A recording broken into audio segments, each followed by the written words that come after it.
Hello, class 10 students. Welcome back to my channel Rajneesh Kaur.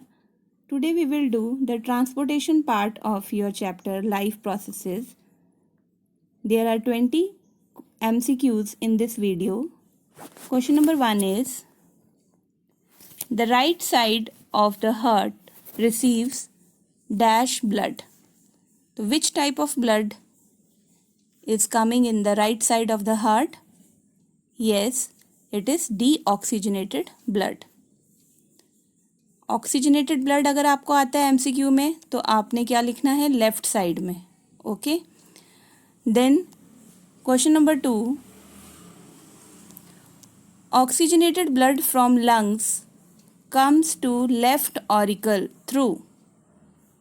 तो left auricle में आपके जो ऑक्सीजनेटेड ब्लड लंग्स से होकर आ रहा है बच्चे, तो वो किसके थ्रू आएगा? पल्मनरी वेन के through. Then you have to name the largest artery. Largest artery की अगर हम बात करें बेटा तो that is your aorta, which pumps blood to whole parts of your body. Then question number 3, fishes have dash chambered heart. Remember this, fishes have 2 chambered heart. Mammals का कितना होता है? ह्यूमन बींग्स का 4 चैम्बर्ड. रेप्टाइल्स का कितना होता है accept crocodiles? 3 chambered. Okay. तो ये आपके बहुत सारे एमसीक्यूज बन जाते हैं क्वेश्चन नंबर 3 में. Then question number 4, blood pressure is greater in. किस में ज़्यादा होता है बेटा? कौन सी जो ब्लड वेसल है उसमें हमारा ब्लड प्रेशर सबसे ज़्यादा होता है? तो that is in are arteries. और यही कारण है कि आर्टरीज की जो वॉल्स होती हैं बच्चे वो थिक होती हैं as compare to veins and capillaries. Okay. Now question number 5, contraction of heart is termed as. यानी हार्ट जब कॉन्ट्रैक्ट करता है तो उसको एक हम साइंटिफिक टर्म देते हैं. क्या बोलते हैं हम उसको? उसको हम कहते हैं बच्चे सिस्टोल. और जब रिलैक्सेशन होती है ना हार्ट की तो उसको हम कहते हैं डायस्टोल. तो ये आपके 2 MCQs बन गए. Question number 6, what is the normal systolic pressure. तो ये जो कॉन्ट्रैक्शन का प्रेशर पूछा है आपसे तो ऑब्वियस है जब कॉन्ट्रैक्शन होती है तो प्रेशर ज़्यादा होता है ना. तो 120 mm ऑफ Hg.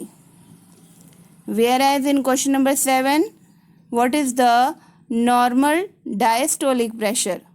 तो डायस्टोलिक यानी रिलैक्सेशन का प्रेशर पूछा है आपसे, कम होगा तो it is 80 mm of Hg. Option A. Now in question number 8, name the instrument use to measure blood pressure. तो यहाँ पर जो देखो बच्चे आपको अनीमोमीटर दिया है, ये विंड स्पीड को मेजर करता है इंस्ट्रूमेंट. ओके. और जो गल्वेनोमीटर दिया है ये बेटा आपकी करंट की डिफ्लेक्शंस को मेजर करता है. बैरोमीटर आपके प्रेशर को मेजर करता है. तो right option is A, sphygmomanometer. Okay. This is the instrument use to measure blood pressure. Now next question is question number 9, the transport of soluble products of photosynthesis, amino acids and other substances through phloem is called. Yes, it is translocation. Translocation कहेंगे हम इसे. Option B is right one. Next question is question number 10. Which cells of phloem tissue are responsible for translocation of food? यानी कि यहाँ पर आपके जो 5 types के सेल्स हैं ना फ्लोएम टिश्यूज़ के, उनमें से एक आपने बताना है जो ऑप्शंस में से चूज़ करना है आपने. तो that is your sieve tubes. Okay. हमेशा याद रखना बच्चे, सीव ट्यूब्स जो हैं वो ट्रांसलोकेशन का काम करती हैं. Next question number 11, which type of cells play an important role in transport of nutrients, excretory material, hormones, gases. So that is your RBCs. Okay, red blood cells. Then next question is question number 12, cells of blood responsible for clotting और coagulation, यानी natural way से आपकी जो bleeding है वो बंद हो जाती है ना, क्लॉट बन जाता है। तो कौन से सेल्स रिस्पॉन्सिबल होते हैं ब्लड के? Platelets, option A. Now question number 13, in xylem transport is, यानी कि यहाँ पर पूछा गया है जाइलम में किस टाइप की ट्रांसपोर्ट होती है, किस डायरेक्शन में, whether it is unidirectional, bidirectional, lateral और बोथ बी एंड सी। तो remember this, the transport in xylem it always take place unidirectional. Option A is right one. Now question number 14.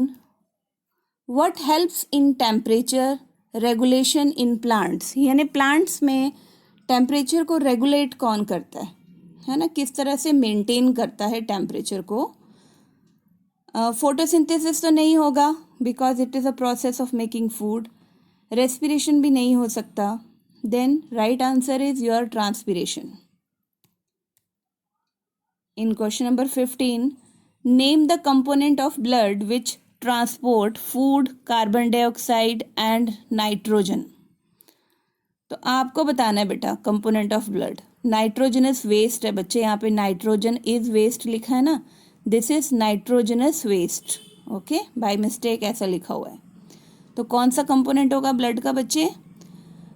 वो component है आपका plasma, okay. Plasma carbon dioxide को dissolve form में carry करता है।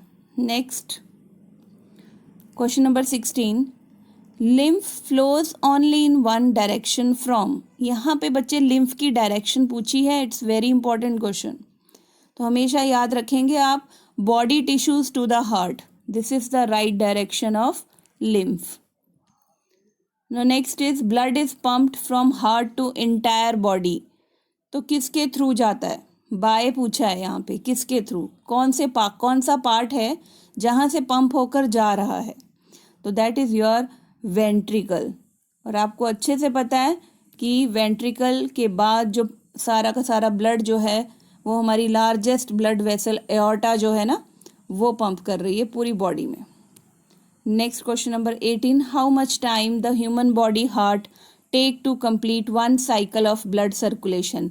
अब यहाँ पहले एमसीक्यू करने से पहले ये समझो कि one cycle of blood circulation से क्या मतलब है, यानी कि हार्ट से सारी बॉडी पार्ट्स में ब्लड गया और वापस सारे पार्ट्स में से वापस ब्लड हार्ट में गया, दिस इज़ वन साइकिल, है ना। इसको करने के लिए कितना टाइम चाहिए ये पूछा गया है। So right answer is, factual question है, याद करना पड़ेगा, about 45 seconds. B option is right one. Next question number 19, name the valve present between the left atrium and left ventricle of heart. तो यहाँ पर बच्चे आपने क्या करना है, उस वॉल्व का नाम बताना है हमें जो लेफ्ट एट्रियम और लेफ्ट वेंट्रिकल के बीच में है लोकेटेड, तो that is your mitral valve, okay. अब मैं यहाँ एक चीज़ क्लियर कर दूँ कि राइट साइड में अगर आपको आता है ना एमसीक्यू एग्जाम में, तो वहाँ पर है ट्राइकस्पिड वॉल्व, ठीक है, लेफ्ट साइड पे मिट्रल वॉल्व। नेक्स्ट क्वेश्चन में मैं आपको बताऊंगी कि मिट्रल वॉल्व को हम और क्या कहते हैं। So students, it is also known as bicuspid valve.